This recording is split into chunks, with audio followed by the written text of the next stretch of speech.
Hello again. Please excuse my scruffy attire. I've been to the yard, to the stables this morning with the girls, and I'm hardly going to wear a shirt and tie when I'm mucking out. This week we have the Subaru Outback, so a bit of a favourite with the farming community, so fit right in, to be honest. There are two versions of the Outback in the range at the moment. There's the SE and the SE Premium. Both versions have the 2.5 boxer engine, petrol only, no diesel variant. Produces around about 175 PS metric horsepower and 235 newton meters of torque. Quoted fuel economy figures are around about 33 mid. So you're probably aware, but they do these sort of real world economy figures now. Subaru suggest between 33 at mid and 39 at high. I've done about 1,000 miles in this all over the place, about 500 or 600 motorway, and then the rest around town with kids in and all manner of stuff in, and I've got about 32 to the gallon average. The Outback SE Premium would be around about 33,000 on the road without any options, and really you don't need anything. Maybe I would option metallic paint personally.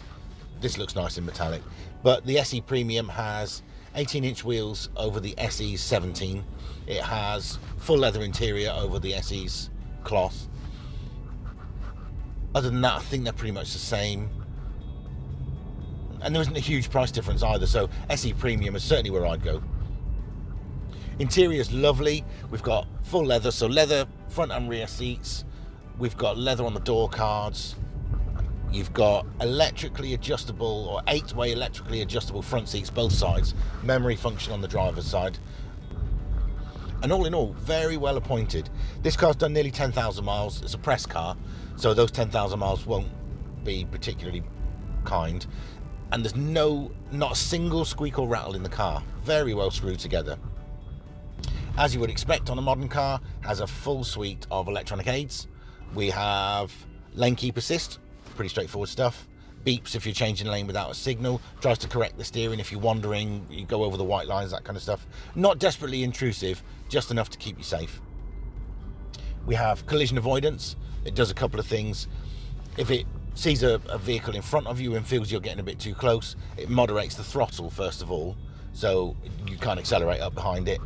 And then if it needs to, it'll apply the brakes. We have adaptive cruise control. We also have what's called symmetrical all-wheel drive, or I think that's what they call it, symmetrical all-wheel drive. Quite simply what it means is that the drivetrain is symmetrical. I know it sounds daft, but yeah, that's exactly what it means. So engine at the front, CVT gearbox right behind it, that drives down the center of the vehicle, so all 4 drive shafts then are the same length.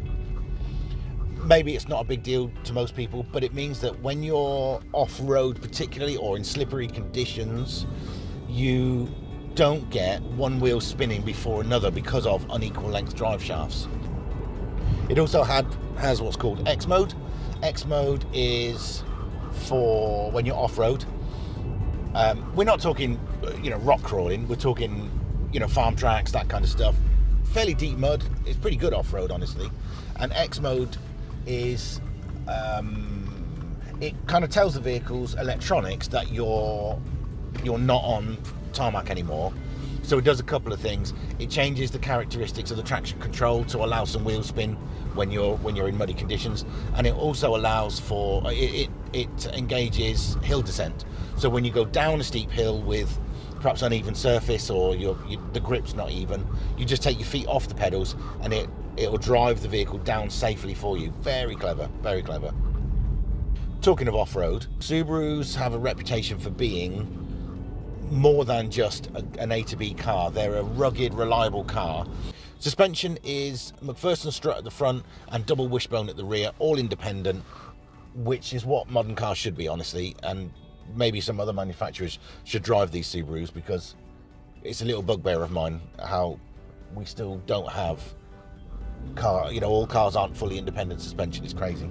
But anyway, Subaru are, and it's a great system. Suspension is very, very good. There's a 9-inch touchscreen which displays all kinds of information, dead easy to use, easy to sync your phone, that kind of stuff. It's the first thing the kids do when they get in it. Has a whole host of apps. So you have Subaru Starlink, which is their own phone connectivity link. You have Apple CarPlay and Android Auto, as you would expect these days. All works really well. Bluetooth stereo, DAB. I think it's even got a CD, if any of you remember CDs. Overall, I really like the Outback. It's a nice vehicle and it's different.